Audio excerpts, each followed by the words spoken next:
السلام عليكم. كنتمنى تكونوا كاملين بخير وعلى خير، ورمضان مبارك سعيد ويدخل علينا وعليكم بالصحه والسلامه وبكاع هداك الشيء اللي كنتمناوه. واللي عنده شي ضيق الله يفرج عليه، واللي عنده شي مريض في الدار الله يشافيه، واللي عنده شي دعوه في قلبه ان شاء الله ربي يحققها ليه قبل ما يخرج رمضان ويفرح ويتجبر خاطره بها. القصه اللي غنهضروا عليها اليوم غنتعلموا منها بان الصبر من بعد الابتلاء غادي يكون وراه عوض جميل اللي غادي ينسينا كاع الاحزان اللي عشناها. وبطبيعه الحال هذا الصبر كيكون بالحمد والشكر لله سبحانه وتعالى وكثره الدعاء والاستغفار. وبلا ما نطول عليكم، بالنسبه للناس اللي اول مره غيشوفوا القناه ديالي وشافوني كنصحق تشجيع، ما تنساوش تشاركوا عندي وتضغطوا على زر الجرس باش يوصلكم دائما الجديد. ونبداو على بركه الله.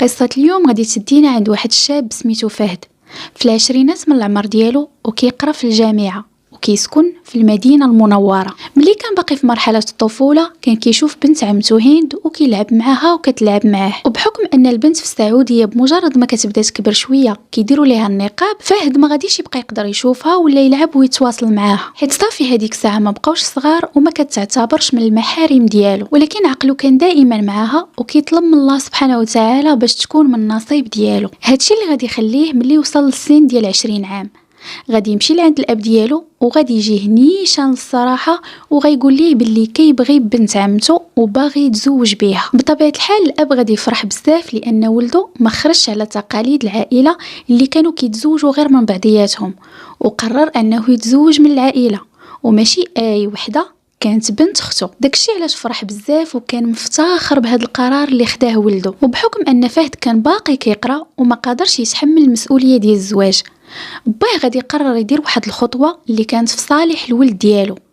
غادي يمشي لعند الاخت ديالو وراجلها وغادي يرشم من عندهم هند، يعني غادي يطلب منهم ما يزوجوش هند ويخليوها لولده حتى يكمل القرايه ديالو ويخدم، وداك الساعه يجي يتقدم ليها بشكل رسمي. وكيف سبق ليا وقلت لكم بحكم انهم ناس ما كيتزوجوش برا العائله ديالهم، وغيمشيو حتى لعندها وغيسولوها على الراي ديالها واش حتى هي موافقه بانها تزوج بولد خالها فهد ولا لا. وحيت هند حتى هي كانت كتبادلوا بنفس الشعور غادي توافق بالزواج منه، وغتقول لهم بانها مستعده تسناه حتى يكمل قرايته ويخدم. وهادشي اللي غادي يخلي مروان يمشي يكمل القرايه ديالو وهو فرحان ومرتاح، حيت بنت عمته اخيرا ولات مخطوبه ليه وغادي يتسناه حتى يكمل الدراسه ديالو. ومن بعد سنين ديال المثابره والاجتهاد والكفاح، فهد غادي يكمل الدراسة ديالو وغادي يتعين مهندس في مدينة الرياض. بدا الخدمة ديالو هو فرحان، وفي هذيك الساعة كان عنده هدف واحد، هو انه يجمع راسو ويدير على شي رجع باش يمشي يتقدم لبنت عمته. وفعلا هداك الشيء اللي كان. من بعد عامين ديال الخدمة قدر انه يجمع فلوس صداق ويفرش الدار ديالو كامله من الاول حتى الاخر، واتصل بالاب ديالو باش يعلمو يوجد راسو، حيت في اخر الاسبوع غادي يجي عنده باش يمشيو للدار ديال هند. المهم دازت هذيك السيمانه دغيا وفهد مشى لعند باه ومشاو فعلا للدار ديال عمته وخطبوا من عندها هند بشكل رسمي. ومباشره من بعد الخطوبه بشهر غادي يديروا العرس، وفهد وهند غادي ينتقلوا لمدينه الرياض. بالنسبه للعلاقه ديالهم كانت علاقه مثاليه مبنية على الصبر، على الاحترام، على التفاهم، وربي نزل في قلوبهم الحب والرحمة والمودة. وهادو كانوا من ضمن الأسباب اللي خلوهم يصبروا على هضرة الناس، بحكم أنهم دوزوا مدة ديال عامين في الزواج ديالهم وربي ما رزقهمش بالذرية. حيت كيف ما كنعرفوا في المجتمعات العربية كاملة ما كيخليوش الإنسان في التقار وما كيخليوش يعيش حياته كيف ما بغاها هو. داكشي علاش كيدخلوا راسهم في حياتك الشخصيه وكيبغيوك تطبق القرارات اللي كيشوفوها هما مناسبه ليك. وكانوا كيعمروا الفهد راسو باش يديه هند للطبيب، وإلا كانت ما كتولدش يطلقها ويتزوج بوحده اخرى اللي تولد ليه الولاد. وحتى من هند كانوا كيجيو عندها الناس من عائلتها وكيحرشوها على راجلها، ياك ما هو اللي فيه المشكل، ياك ما كيولدش ومخبي عليك، ضيعي شبابك معاه، سيري معاه للطبيب، وإلا كان ما كيولدش تطلقي وتفكي منه وتزوجي بواحد اخر ولدي معاه الولاد. يعني حرفيا بنادم ما كيدخلش سوق راسو وخا كيشوفوهم فاهمين وقابلين على الوضع مع بعضياتهم، لدرجه ان العائله ديال فهد ولاو كيعرضوا عليه يتزوج بوحده من بناتهم بحجة أن زعما ملي غيتزوج بها راه غادي تولد ليه، وداك الساعة بغى يخليه هند يخليها، بغى يطلقها بحال زعما هما ضامنين بأن داك البنت بمجرد ما غادي تزوج بفهد غادي تولد وربي غادي يرزقها الذرية. المهم فهد وهند في ديك الوقيته ما كانوش مسوقين الهضره ديال عباد الله وما كيديروهاش في بالهم نهائيا. ولكن من بعد ما كملوا مده ديال 5 سنين من زواجهم تما ولي اول مره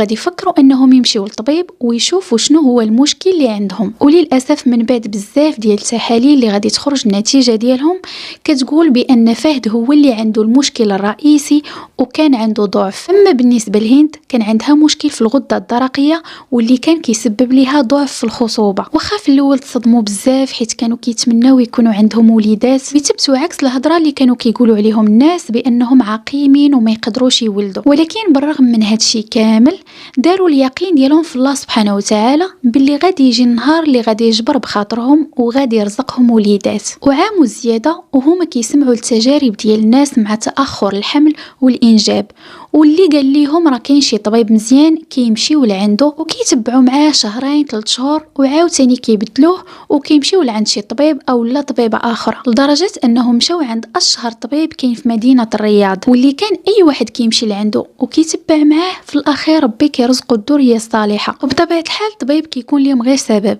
راه الله سبحانه وتعالى الا ما بغاش ليك الحاجه راه واخا طير حتى تعيا وفي الاخير ما غاديش توصل ليها. وواخا هذاك الطبيب كان كيطلب الثمن وكلفهم مصاريف كثيره بقاو متبعين معاه مده ديال عامين. المهم اللي مشاو عند هذاك الطبيب وعاودوا معاهم الفحوصات من الاول ومن جديد، غادي يقترح عليهم بانهم يديروا اطفال الانابيب. ومن بعد بزاف ديال المشاورات ما بين هند وفهد في الاخير غادي يقرروا انهم فعلا يديروا اطفال الانابيب عند نفس الطبيب. وجدوا راسهم نهار التلقيح ومشاو مع بعضياتهم للعياده ديال الدكتور ودوزوا العمليه بخير وعلى خير ورجعوا بحالهم لديورهم، على امل انه من بعد تقريبا مده ديال 21 يوم غادي يرجعوا لعند الطبيب وغادي تكون النتيجه زوينه. وفي هذه المده ديال الانتظار اللي عطاهم الدكتور طلب من هند بانها ما ديرش بزاف ديال الحوايج، ومن بينهم ما تشقاش وما تعياش، ما خصهاش تطلع في الدروج بالجهد، ما تهبطش منهم بالجهد، المهم بصفه عامه ما ديرش شي مجهود اللي يعييها. وهند بالدور ديالها غادي تتبع التعاليم ديال الطبيب كامله وهي كلها فرحة وأمل على أساس أن من بعد 21 يوم غادي يسمعوا واحد الأخبار زوينة. ولكن للأسف النتيجة غادي تكون سلبية وما غاديش يكون الحمل. وخا كانت هاد الأخبار قاصحة على فهد وهند كان إيمانهم قوي بزاف وفي الأخير ختموها بالحمد لله ورجعوا لدارهم وجلسوا كيهضروا مع بعضياتهم وتوصلوا بواحد القرار، هو أنهم ما باقينش غادي يعاودوا يمشيو لعند حتى شي طبيب وغيكتفيو بأنهم يحمدوا الله ويشكروه على نعمة الرزق والصحة والبركة اللي عطيهم. وكانوا دائما كيحاولوا أنهم يكملوا حياتهم بطريقة عادية، ولكن في الداخل ديالهم كانوا كيتمنوا بأن الله سبحانه وتعالى يدير لهم شي معجزة وهند تحمل. حيت كيف سبق لي وقلت لكم المشكل كان عندهم بجوج بيهم. بدات كدوز الايام وفهد ولا كيلاحظ بان هند ولات غير منعزله مكتئبه وحزينه، وكان عارف ومتاكد بانها كتفكر في الموضوع ديال الحمل ومشاقه يكونوا عندها وليدات. وبحكم انها عندها دبلوم في المحاسبه قدر انه يقنعها باش تخدم في واحد الشركه كمحاسبه وتحاول انها تعمر وقتها وما تبقاش غير هازه الهم وكتخمم. هند غادي تعجبها الفكره بزاف وغادي توافق عليها، وبحكم ان مدير هذيك الشركه كان صديق ديال فهد غادي توسط ليه معاها وغادي يدخلوها نيشان، وتما نسبيا غادي تبدا حياه جديده وغادي تتعرف على بنات جداد في الخدمه وغادي تحاول تعمر وقتها بالخروج هي وفهد. وكل واحد فيهم كان كيحسب ليه باللي الثاني نسى هاد القضيه ديال الحمل وما بقاش كيفكر فيها، ولكن في الحقيقة هو أنهم دائما كيفكروا فيها وما عمرها حيدات لهم من البال. وكانوا دائما كيصليوا كيديروا قيام الليل والاستغفار وما كيخطاهمش واحد الدعاء اللي تذكر في سورة الأنبياء الآية 89: ربي لا تذرني فردا وأنت خير الوارثين، واللي احنا بطبيعة الحال كاملين عارفين بالقيمة ديال هاد الدعاء وبالعظمه ديالو. وهذا كان دعاء نبي الله زكريا ملي التجأ الله سبحانه وتعالى وطلبوا باش يرزقوا بالولد الصالح واللي كان نبي الله يحيى. المهم فهد وهند بقاو مداومين دائما على العبادات ديالهم وعلى الدعاء والصلاة. وفي هاد الوقيته اللي كنعاود لكم عليها كانوا قطعوا نهائيا اي دواء كيتعلق بالحمل او الانجاب. وهند بوحديتها اللي كانت متبعه مع الطبيب على ودية الغده الدرقيه، ونهار غادي يوصل لها الموعد ديال الطبيب غتمشي كيف ما العاده للسبيطار باش يعاودوا ليها الفحوصات. وفي واحد الوقيته وهي كتسنى في القاعه ديال الانتظار غادي يخرج عندها الطبيب شخصيا وغادي يقول لها اجي تبعيني المكتب. بطبيعه الحال هند غادي تنوض وغادي تتبعو داك الساعه وهي في الداخل ديالها خايفه، لان الطبيب ما عمره خرج عندها شخصيا وقال لها هذيك الكلمه.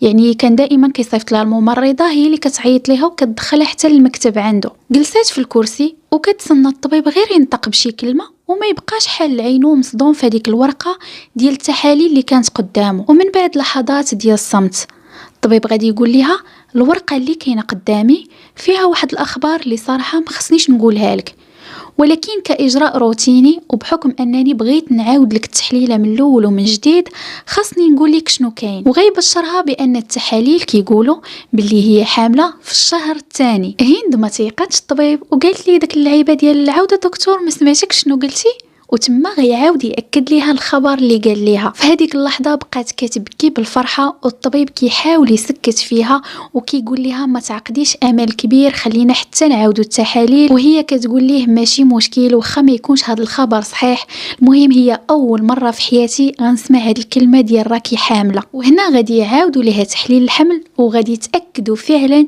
باللي هي حامله في الشهر الثاني. هند هذيك الساعه غادي تعيط على فهد وغادي تقول ليه اجي للسبيطار دابا راه بغيتك على شي حاجه ضروريه، وحيت هو كان كيخاف عليها بزاف وكان كيبغيها. غيحسب ليه باللي تحاليل الغده الدرقيه خرجوا ليها خايبين، وحيت بطبيعه الحال ملي كانت كتهضر معاه كانت مخنوقه بالبكا. المهم فهد خلى الخدمه ديالو ومشى كيجري عندها للسبيطار وغيلقاها باقا جالسه عند الطبيب وباقا كتبكي.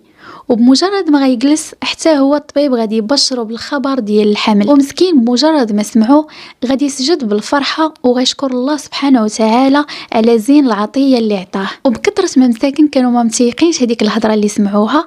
فهد غادي يخرج هند من السبيطار وغادي يديها لسبيطار اخر وغادي يعاودوا ليها تحليل الحمل واللي حتى هو غادي يطلع ايجابي. هند هذيك الساعه غادي تعيط على والديها وعائلتها تبشرهم، وفهد حتى هو غادي يعيط لعائلته وغادي يقول لهم بالخبر ديال الحمل اللي بطبيعه الحال كلشي غادي يفرح ليهم.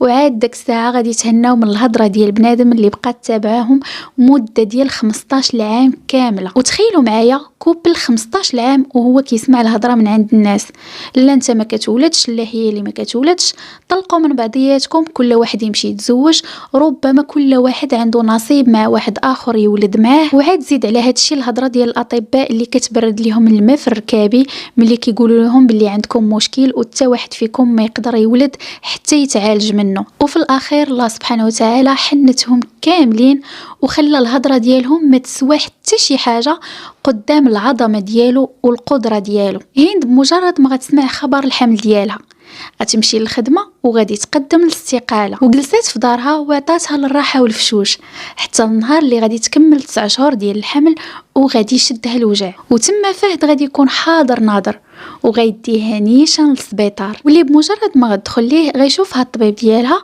وغيعلمها بانها غتولد بعمليه قيصريه، يعني غادي يتولد بالفتيح. في هذيك الوقيته العائله ديالهم كامله القريبه والبعيده غادي يتبعوهم للسبيطار، وبطبيعه الحال كان كلشي خايف على هند بسبب هذيك العمليه القيصريه، ولكن في الاخير ربي غادي يفكها على خير وغتولد بنيه كامله مكموله وفي اتم الصحه والعافيه. وهاد القصه غادي تكون فيها واحد العبره كبيره ماشي غير للناس اللي مساكن كيتسناو ربي يرزقهم بالذريه، وانما لاي شخص كيتسنى شي حاجه وكيطلبها وكيتمناها من الله سبحانه وتعالى، ويعرف بان اي تاخير فيه خير، وبان الله سبحانه وتعالى الا مشى حتى عطل عليك شي حاجه راه كيكون بغاك تقرب منه بالدعاء والاستغفار وبغى يختبر الصبر ديالنا وحسن الظن واليقين به. وهنا غادي تكون سالات القصه ديال اليوم اللي كانت النهايه ديالها سعيده عكس القصص اللي سبق لي طرحتهم عليكم في القناه. المهم ما تنسوش خليوا لي الراي ديالكم في التعاليق ولايك باش تزيدوا تحفزوني انني نعطي اكثر. وبالنسبه للناس اللي اول مره غيشوفوا القناه ديالي